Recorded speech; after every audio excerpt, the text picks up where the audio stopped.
안녕하세요. 퀵데이터 김동준입니다. 이번 시간은 전에 이어서 매개 변수와 조절 변수에 대해서 살펴보도록 하겠습니다.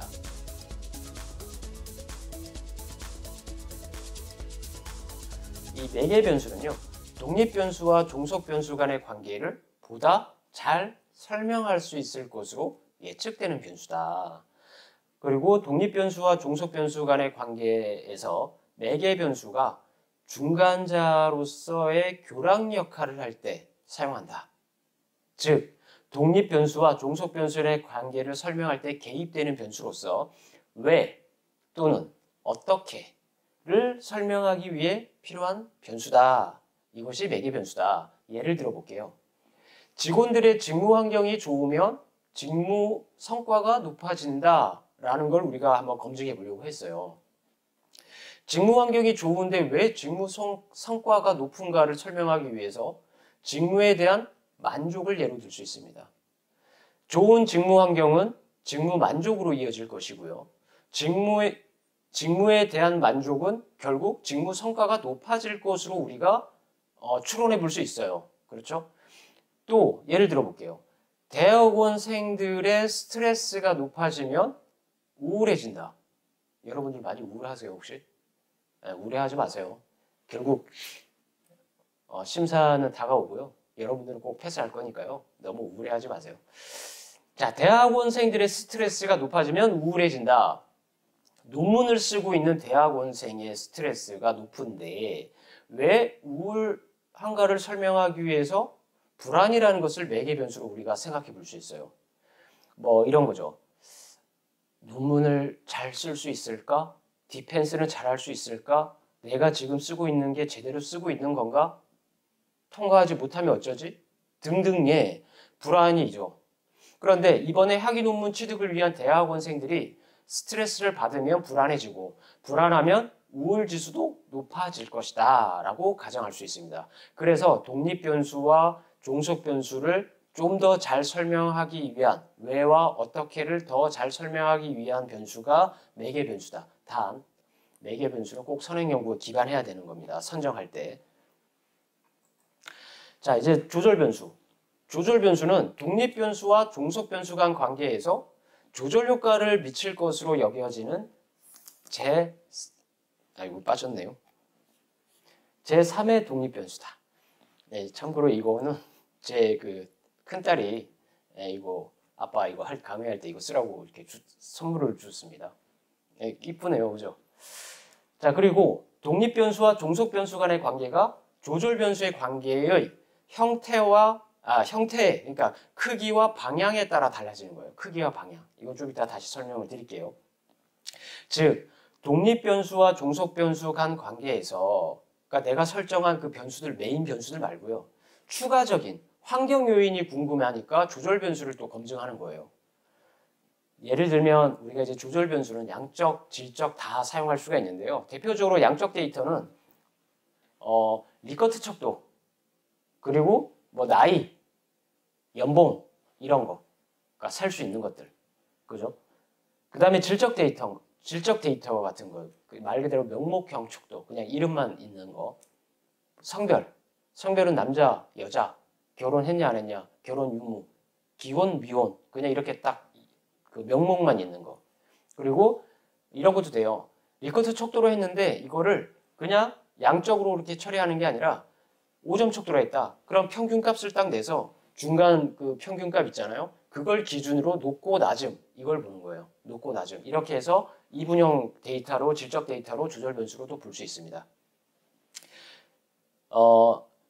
그 독립 변수와 종속 변수 간의 관계를 설명하는 데 있어서 독립과 종속의 관계를 설명하는 데 있어서 언제 어떤 조건에서 누구에게서 강하고 약하게 나타날까? 높고 낮음에 어떤 차이가 있을까? 효과가 있을까 없을까를 검증하는 겁니다. 예를 들어 볼게요. 직원들의 직무 환경이 좋으면 직무 성과가 높아진다라는 관계에서 조직의 자율문화 있잖아요. 조직의 자율문화가 그 관계를, 그러니까 직무 환경이 직무 성과에 미치는 영향에 있어서 자율문화라는 조절 변수가 얘를 더 강화시키거나 약화시키지 않을까 가정할 수 있죠. 이럴 때 조절 변수를 사용하는 겁니다. 또 다른 예로 대학원생들의 스트레스를 받으면 우울해진다라는 관계에서 스트레스를 받으면 우울해진다라는 관계에서 성별, 남자와 여자는 다르지 않을까? 파트타임과 풀타임, 파트타임과 풀타임은 다르지 않을까? 그 다음에 뭐 수료 연차도 괜찮아요. 수료와 동시에 논문 쓰는 사람, 혹은 수료 1년에서 3년 차에 쓰는 사람, 뭐 많잖아요. 뭐 이런 예를 들어서 대상과 상황에 따라서 달라지지 않을까라고 할 때, 가정해 볼 수 있을 때 우리가 조절 변수를 사용한다. 그런데 중요한 거는요. 보통 매개 변수는 조절 변수보다 조금 더 다루기가 어려울 수 있어요. 때에 따라서, 연구에 따라서. 조절 변수는 주로 거의 성별, 뭐 나이 이런 일반적 특성이 많아요. 그렇지 않은 경우도 있지만 대개 보면 조절 변수로 일반적 특성을 많이 씁니다. 그래서 이는 그 일반적이고 상식적으로 조절할 것이라는 추론이 가능할 때 조절 변수로 큰 무리가 없어요. 그죠? 그런데 매개 변수는 원인과 결과 사이에서 매개 역할을 한다는 근거를 더욱 필요로 하는 경우가 많습니다. 그래서 매개 변수가 조금 다루기도, 이건 상황에 따라 틀린 거예요. 그렇다는 건 아니에요. 그래서 매개 변수가 조금 더 조절 변수보다 다루기가 어려울 때가 있다라고 알아두시면 되겠습니다. 자, 매개 변수와 조절 변수를 선정할 때 독립 변수와 종속 변수 간의 선행 연구가 계속 제가 아마 모든 강의에서 이 연구 모형, 뭐 연구 주제 이런 거 얘기할 때 계속 강조했던 게 공통적으로 하나가 있는데요. 선행 연구가 충분해야 돼요. 선행 연구가 충분하지 않으면 안 됩니다. 선행 연구가 충분하고 논리적 이론 전개가 체계적이고 견고해야 된다.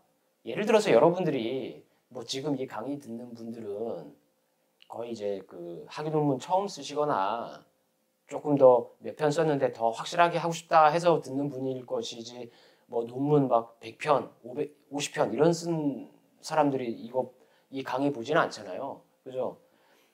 예를 들어서 이제 내가 그만큼의 실력을 갖고 있고 독자 연구자로서 충분히 그런 걸 할 수 있다 그러면 선행 연구가 그렇게 많지는 않아도 되겠죠. 논리적 전개를 충분히 펼쳐낼 거니까.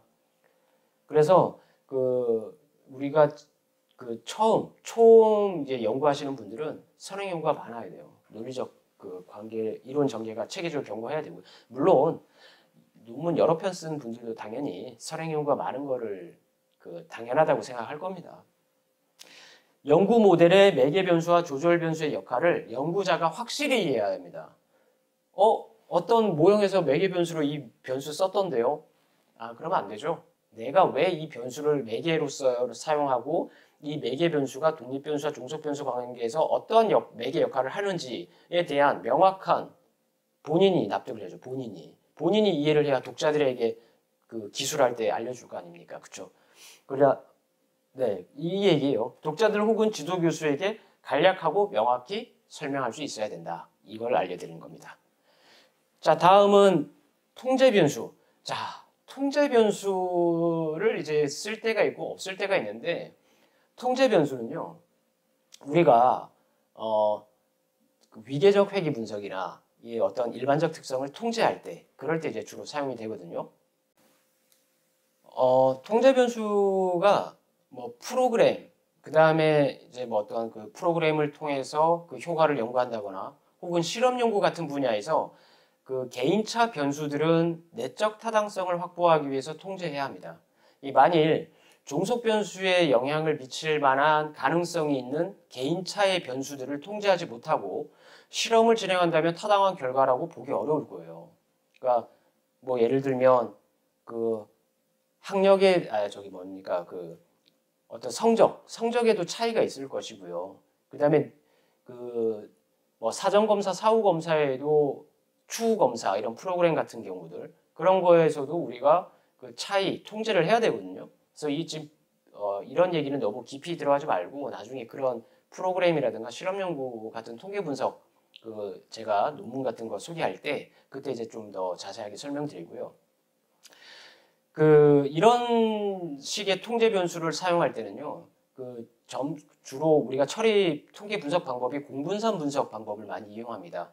사전검사 점수를 공별량으로 설정하고 또 사후검사 점수에 대한 공분산 분석을 함으로써 우리가 사후검사 점수에서 사전검사 점수의 효과를 분리해내는 방법이에요. 어렵죠? 네. 통계 분석 그 강의 때 조금 더 우리가 자세하게 다루는 걸로 하고요. 프로그램이나 실험 연구 말고 그냥 어떤 일반적 특성을 통제한다고 우리가 볼 때 독립 변수가 종속 변수에 영향을 미치는 상황에서 환경을 제약한다. 그러니까 통제한다. 이렇게 표현하거든요. 실질적으로 영향을 주는지 확인하기 위해서 주로 사용됩니다. 일반적 특성, 성별, 나이, 소득, 결혼 여부, 그다음 학력, 뭐 거주 지역, 뭐 이런 것들 등등등 이런 것들을 주로 그 통제 변수를 사용한다. 그리고 선행 연구에 종속 변수에 영향을 미친다고 검증된 변수를 사용해야 한다라고 하는데요. 이거는 이제 프로그램이나 실험 쪽에서 연구에서 주로 또 많이 쓰는 거고요. 연구의 목적에 따라 이제 그러니까 통제 변수를 사용해야 되는 거예요. 뭐 예를 들어서 내가 구조 방정식에 아니면 그 회귀 분석상에 그런 통제 변수다. 그럼 일반적 특성이 주로 많이 이제 통제 변수로 사용이 되고 프로그램이라든가 실험 연구 같은 경우에서는 선행 연구에서 이제 검증된 그런 변수들을 사용해야 되는 거겠죠. 그리고 통제 변수 여부에 따라 독립 변수가 종속 변수에 미치는 영향력이 달라질 수 있다. 그래서 통제 변수를 그냥 무턱대고 일반적 특성 다 넣는 게 아니라 내가 정말 이걸 통제해야 된다. 독립 변수가 종속 변수에 미치는 영향에서 일반적 특성 이런 거는 제하고 봐야 되지 않을까? 뭐 이런 경우도 있어요. 일단 그냥 다 때려 넣자. 통제 변수 일반적 다 때려 넣자. 그런데 그 마지막에 독립 변수가 종속 변수에 유의하지 않게 나오네. 그러면 거기서 이제 하나씩 또 빼볼 수도 있어요. 뭐 그런 방법도 있는데 어쨌든 그 영향력이 달라질 수 있다. 통제 변수에 따라서 뭐 무조건 통제 변수를 쓰지는 않아요. 내가 필요할 때, 내가 통제했을 때 한번 이걸 봐야겠다. 그리고 지도 교수님께서 통제 변수를 넣고 위계적 다중회귀 분석을 해봐라. 뭐 이렇게 할 때, 그럴 때 사용하면 되는 것입니다. 자, 다음 여기까지 이제 우리가 모형에 사용되는 변수를 사용해봤고요, 알아봤고요. 이제 연구 모형 수립을 예로 들어서 다시 한번 이어나가도록 하겠습니다.